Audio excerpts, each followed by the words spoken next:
Hello students, hope you all are fine. आज हम शुरू करते हैं अपने नेक्स्ट टॉपिक से। हमारा नेक्स्ट टॉपिक है type of modulus of elasticity. इससे पहले वाली वीडियो में हम लोगों ने बात की कि मॉडुलस ऑफ इलास्टिसिटी क्या है, स्ट्रेस क्या है, स्ट्रेन क्या है, इन सब चीज़ों के बारे में हम लोगों ने बात की थी। आज बात करते हैं मॉडुलस ऑफ इलास्टिसिटी की, जो पहली टाइप है, जो फर्स्ट टाइप है यंग्स मॉडुलस, उसके बारे में बात करते हैं कि यंग्स मॉडुलस ऑफ इलास्टिसिटी, जिसको हम लोग y से शो करते हैं, वो क्या होता है या उसका जो एक्सप्रेशन है वो कैसे निकलेगा। यंग्स मॉडुलस ऑफ इलास्टिसिटी क्या है? इसको y से दिखाया जाता है। It is denoted by y and it is the ratio of normal stress to the longitudinal strain। जो यंग्स मॉडुलस ऑफ इलास्टिसिटी है वो रेशो है नॉर्मल स्ट्रेस और लॉन्गिट्यूडनल स्ट्रेन का। यानी कि अगर आप नॉर्मल स्ट्रेस को लॉन्गिट्यूडनल स्ट्रेन से डिवाइड कर दोगे तो यंग्स मॉडुलस ऑफ इलास्टिसिटी जो है वो आ जाएगा। Young's modulus of elasticity is equal to normal stress by में longitudinal strain। normal stress by में longitudinal strain। आगे चलते हैं। मान लो मेरे पास एक वायर है जिसको एक रिजिड सपोर्ट ए से हमने सस्पेंड किया हुआ है। हमारे पास एक वायर है, उसको हमने रिजिड सपोर्ट ए से सस्पेंड किया हुआ है। उसकी वायर की जो लेंथ है वो L है, वायर का जो रेडियस है वो R है, वायर की जो लेंथ है वो L है, रेडियस जो है वो R है और एरिया A है। मेरे पास एक वायर है जिसको हमने ए रिजिड सपोर्ट से सस्पेंड किया हुआ है और बी सपोर्ट जो है हमारा वो मूवेबल है। जो बी एंड है वायर का वो मूवेबल है। वायर की लेंथ L है, रेडियस R है और एरिया A है। वायर की लेंथ L है, रेडियस R है और एरिया A है। अब सपोज हमने इस वायर पर जिसकी L लेंथ थी, उस पर हमने F फोर्स लगाया। हमने एक L लेंथ वाली वायर पर F फोर्स एक्सर्ट किया, F फोर्स अप्लाई किया तो क्या देखा गया कि लेंथ जो है वो डेल्टा L अमाउंट से इंक्रीज हो गई। Length increases by delta L। फिर से देख लीजिए, जो मेरी ए बी वायर है उस पर मैंने फोर्स लगाया F और जो लेंथ है उस वायर की वो डेल्टा L से इंक्रीज हो गई। लेंथ वायर की डेल्टा L से इंक्रीज हो गई। ठीक है, तो इस सिचुएशन में इंक्रीजिंग लेंथ क्या है? क्या डेल्टा L है ना? इंक्रीजिंग लेंथ क्या है? Delta L is equal to BB dash. Increasing length क्या है? Delta L is equal to BB dash. तो लॉन्गिट्यूडनल स्ट्रेन क्या बन जाएगा? Delta L by L। Longitudinal strain क्या बन जाएगा? डेल्टा L बाय में L। स्ट्रेस क्या है? Normal stress by longitudinal strain है। स्ट्रेस क्या है? नॉर्मल स्ट्रेस बाय में लॉन्गिट्यूडनल स्ट्रेन है, जो हमारा यंग्स मॉडुलस है। हमने लॉन्गिट्यूडनल स्ट्रेन तो निकाल लिया, delta L by L।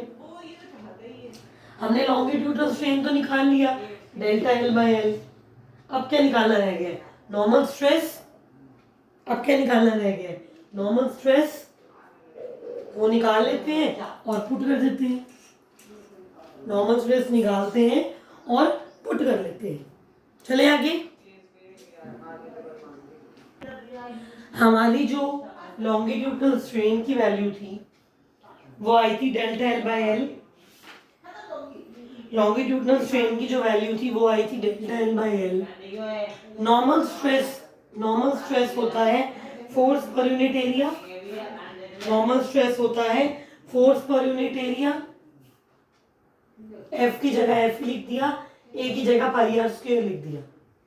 Normal stress होता है force per unit area, F की जगह एफ ले लिया और ए की जगह पाई आर स्क्वायर।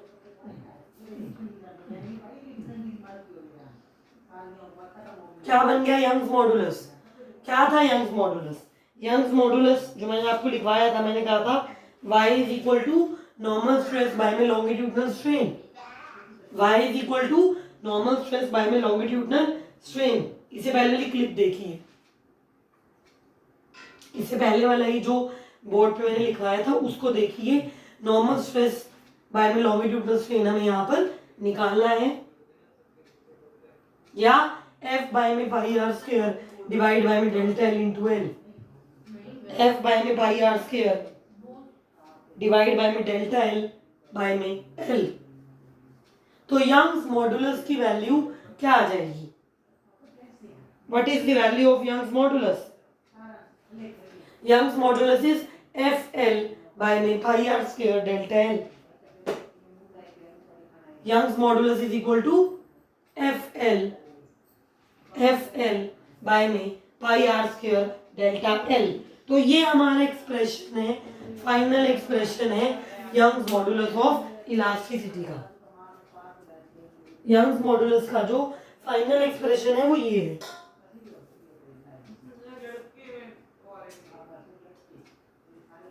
यंग्स मॉडुलस का जो फाइनल एक्सप्रेशन है वो ये है, जिसके अंदर फोर्स भी है, जिसके अंदर लेंथ भी है, रेडियस भी है, इंक्रीज इन लेंथ भी है।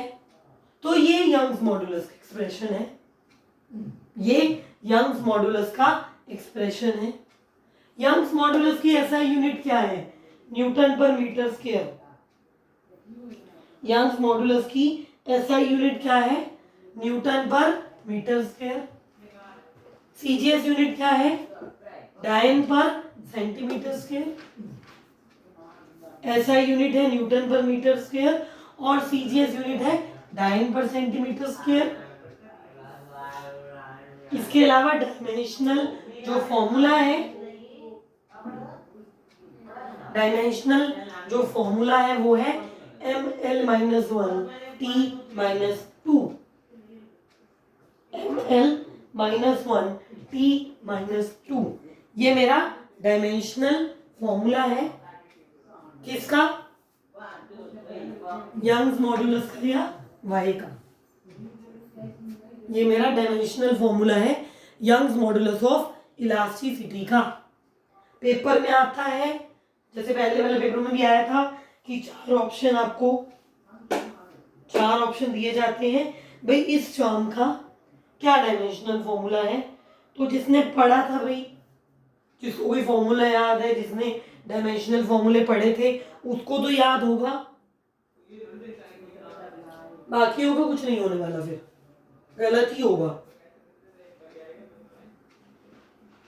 ठीक है, तो यंग्स मॉडुलस ऑफ इलास्टिसिटी क्या है, एसआई यूनिट क्या है, सीजीएस यूनिट क्या है, डायमेंशनल फॉर्मूला क्या है, ये चीजें, ये SI CGS dimensional formula, dimension units, ये चीजें हर टॉपिक में पूछी जाती हैं किसी ना किसी तरीके से। 5 नंबर का क्वेश्चन अगर आया तो उसमें वो लिखनी ही लिखनी है। एमसीक्यू में भी ये चीजें पूछी जाती हैं।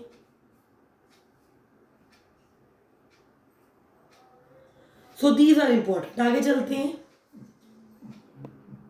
न्यूमेरिकल देखते हैं। The ratio of radius of 2 wires is 2:1। 2 wires की जो रेडियस की रेशियो है वो 2:1 है। And if these wires are stretched by equal force, अगर इन वायर्स पर इक्वल फोर्स लगाया गया है, then ratio of stress produced it, तो जो स्ट्रेस प्रोड्यूस होगा वो उनकी जो रेशियो रहेगी वो निकालनी है। रेडियस की रेशियो दी हुई है फोर्स उसने कहा है कि इक्वल है, दोनों पर इक्वल फोर्स लगाया जा रहा है। तो स्ट्रेस प्रोड्यूस की जो रेशियो है वो निकालनी है, वो कैलकुलेट करनी है। स्ट्रेस का जो फॉर्मूला है वो है F बाय में पाई आर स्क्वायर। स्ट्रेस का फॉर्मूला है F बाय में पाई आर स्क्वायर। स्ट्रेस का फॉर्मूला है F बाय में पाई आर स्क्वायर। स्ट्रेस क्या है? डायरेक्टली प्रोपोर्शनल है 1 बाय आर स्क्वायर के।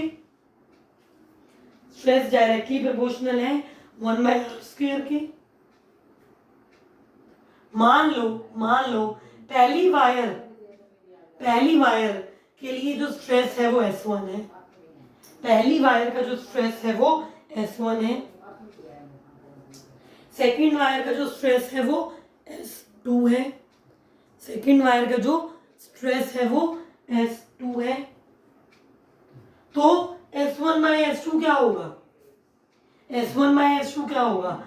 R2 square by R1 square है ना।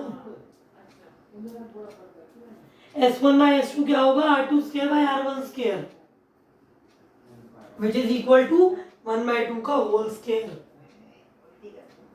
S1 बाय S2 होगा R2 square by R1 square और 1 by 2 का whole square, that is equal to 1 by 4। 1 by 2 का होल स्क्वायर यानी कि 1 by 4। तो S1 बाय S2 क्या है? S1 बाय S2 क्या है? 1 by 4 नहीं है? क्या वैल्यू आ गई S1 बाय S2 की? 1 by 4 आ गई ना। तो ये 1 by 4 क्या है? हमारी स्ट्रेस रेशियो है। स्ट्रेस रेशियो जो है हमारी वो 1 by 4 है।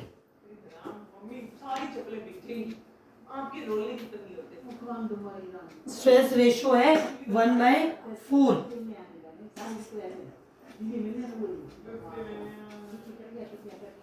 इस तरीके के न्यूमेरिकल्स एग्जाम में जो इजी चीजें हैं वो पूछे जाते हैं। स्ट्रेस रेशियो है 1 by 4। आगे चलते हैं। A steel wire of length 1 meter and radius 10 millimeter is stretched by 100 kN force. Then calculate the value of stress. क्या दिया हुआ उसने? कहते हैं एक वायर है जिसकी लेंथ 1 मीटर की है, उसका रेडियस 10 मिलीमीटर है और 100 के न्यूटन फोर्स उस पर लगाया गया है। तो स्ट्रेस की वैल्यू निकालो। स्ट्रेस की वैल्यू हमें निकालनी है। लेंथ कितनी है? 1 मीटर, रेडियस क्या है? 10 मिलीमीटर, यानी कि 10 की पावर -2 मीटर। मैंने मिलीमीटर को मीटर में कन्वर्ट कर दिया तो मेरा रेडियस ये आ गया 10 की पावर -2 मीटर।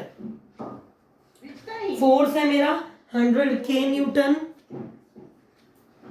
फोर्स है मेरा 100 के न्यूटन, यानी कि 100 इंटू 10 की पावर 3 न्यूटन।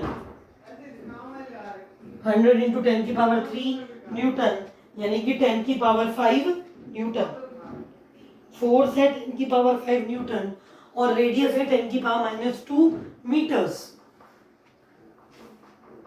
तो स्ट्रेस क्या है? फोर्स बाय में एरिया, यानी कि 10 की पावर 5 बाय में एरिया की जगह कौन सा फॉर्मूला लोगे? पाई आर स्क्वायर लोगे ना। एरिया की जगह फॉर्मूला लोगे पाई r square,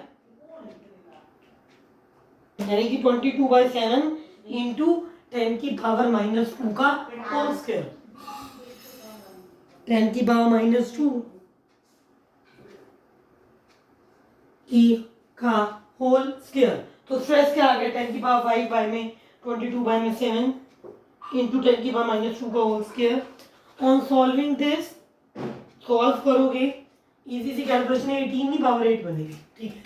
on solving, solve करोगे तो आपकी जो वैल्यू बनेगी स्ट्रेस की वो होगी 3.18 इंटू 10 की पावर 8 न्यूटन पर मीटर स्क्वायर। ये वैल्यू है मेरी स्ट्रेस की, 3.18 इंटू 10 की पावर 8 न्यूटन पर मीटर स्क्वायर। तो यहाँ से एक बात तो साफ हो गई कि क्योंकि इस तरीके के न्यूमेरिकल पूछे जाते हैं, जिसको फॉर्मूला पता होगा, जिसको सॉल्व करना आता होगा, उसके इसमें पूरे नंबर आ जाएंगे। तो अच्छे से ज़्यादा न्यूमेरिकल ट्राई कीजिए, जो भी टॉपिक पढ़ाया जाता है उसे अच्छे से पढ़िए। With this in today video we have studied some numericals and Young's modulus of elasticity, and we are going to continue the next topic from the next video. Be regular with videos, don't waste your time, study hard. Thank you.